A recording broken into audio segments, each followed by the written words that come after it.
ॐ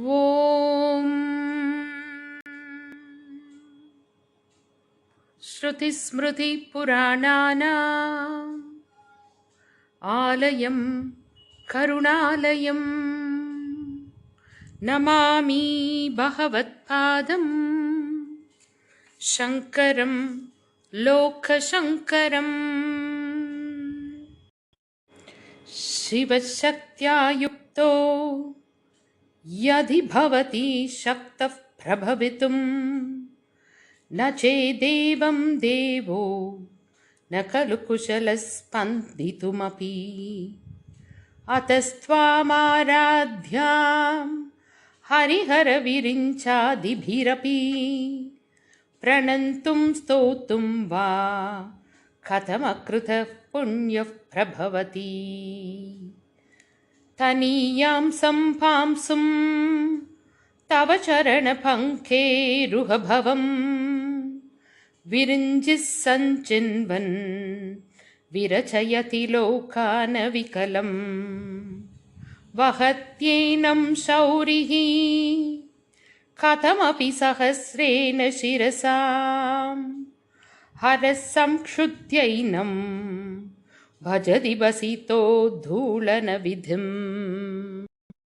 अविद्यानामन्त स्तिमिरमिहिरद्वीपनगरी जडानां चैतन्य स्तबकमकरन्दश्रुतिझरी दरिद्राणां चिन्तामणि गुणनिका जन्मजलतौ निमग्नानां दंष्ट्रा मुररिपुवराहस्य भवति। त्वदन्यः पाणिभ्याम् अभयवरदो दैवतगणः त्वमेका नैवासि प्रकटितवराभीत्यभिनया। भयात्रातुं धातुं फलमपि च वाञ्छा समधिकम् शरण्ये लोकानां तव हि चरणावेव निपुणौ। हरिस्त्वामाराध्य प्रणतजनसौभाग्यजननीं पुरानारी भूत्वा पुररिपुमपि क्षोभमनयत्।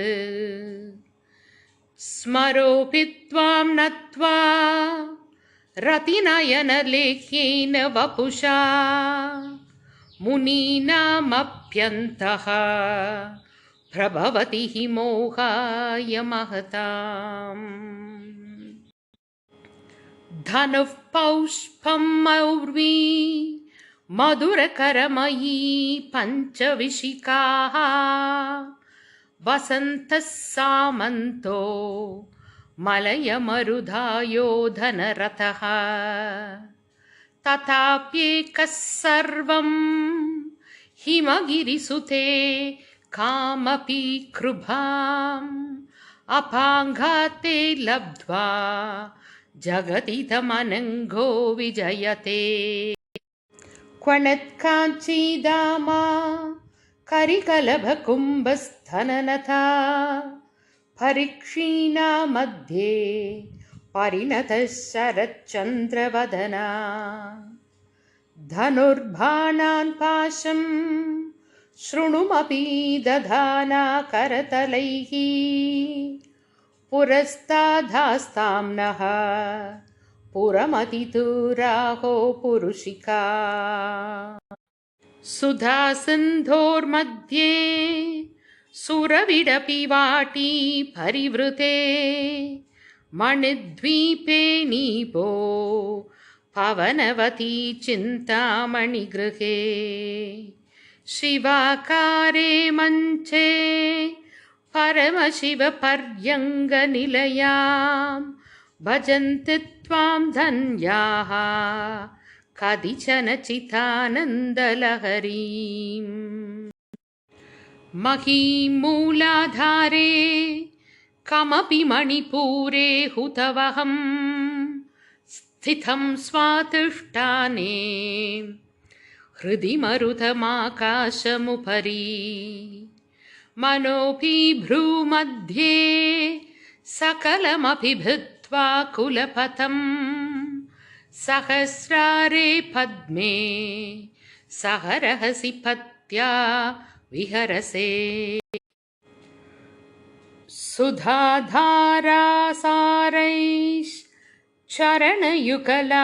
सुधाधारासारैश्चरणयुगलान्धर्विकलितैः प्रपञ्चं सिञ्चन्ति पुनरपि रसाम्नाय महसः अवाप्य स्वां भूमिं भुजगनिभमद्युष्टवलयं स्वात्मानं कृत्वा स्वपिशिकुलकुण्ठे कुहरिणी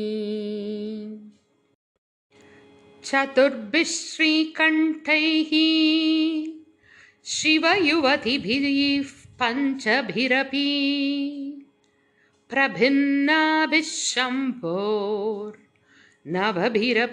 मूलप्रकृतिभिः चतुश्चत्वारिंशत्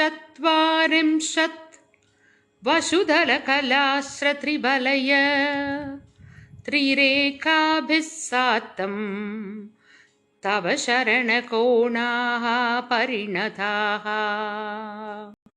द्वितीयं सौन्दर्यं तुहिनगिरिकन्ये तुलयितुं कवीन्द्राः कल्पन्ते कथमपि विरिञ्जि प्रभृतयः यदा लोकौत्सुक्या दमरललना यान्ति मनसा तपोभिर्दुष्प्राभाम् अपि गिरिशसायुज्य पदवीम् नरं वर्षीयांसं नयनविरसं नर्मसुजटं तवाभाङ्गालोके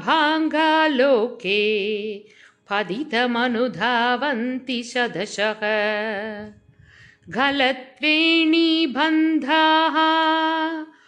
कुचकलशविस्रस्तश्चिचया हठाद्धृट्यत्काञ्चो विगलितदुकूला युवतयः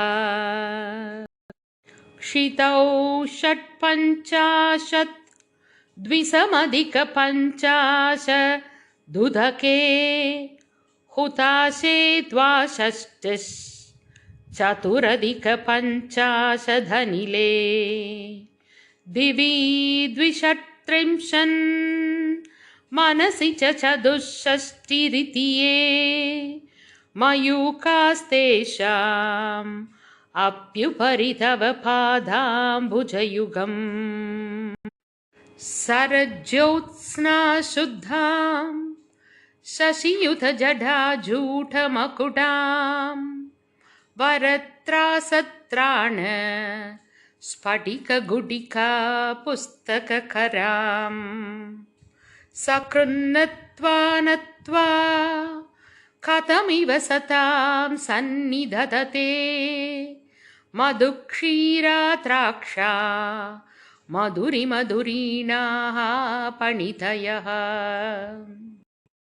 कवीन्द्राणां चेतः कमलवनबालातपरुचिं भजन्ते ये सन्तः कतिचिदरुणामेव भवते विरिञ्जिप्रेयस्यास्तरुणतरशृङ्गारलहरी गभीराभिर्भाग्भिर्विदधति सतां रञ्जनममी सवित्रीभिर्वाचां शशिमणिशिलाभङ्गरुचिभिर्वशिन्याथ्याभिस्त्वां सहजननी सञ्चिन्तयति यः सकत्था काव्यानां भवति महतां भङ्गिरुचिभिर्वचोभिर्वाग्देवी वदनकमलामोथमधुरैः तनुच्छायाभिस्ते तरुणधरणी श्रीसरणिभिर्दिवं सर्वामुर्वीम् अरुणिमणिमग्नां स्मरति यः भवन्त्यस्यत्रस्यत् पनहरिणचालीननयनाः सहोर्वश्यावश्याः कति कति न गीर्वाणगणिकाः मुखं बिन्दुं कृत्वा कुचयुगमदस्तस्य तदतो हरार्धं ध्यायेद्यो हरमहिषिते मन्मथकला स सद्यः संक्षोभं नयति वनिता इत्यतिलघु त्रिलोकीमप्याशु भ्रमयति रवीन्दुस्तनयुगाम् किरन्तीमङ्घेभ्यः किरणनिकुरुम्भामृतरसं हृदित्वा माधत्ते हिमकरशिलामूर्तिमिव यः स सर्पाणां दर्पं शमयति शकुन्ताधिप इव ज्वरब्लुष्टान् दृष्ट्या सुखयति सुधाधारसिरया।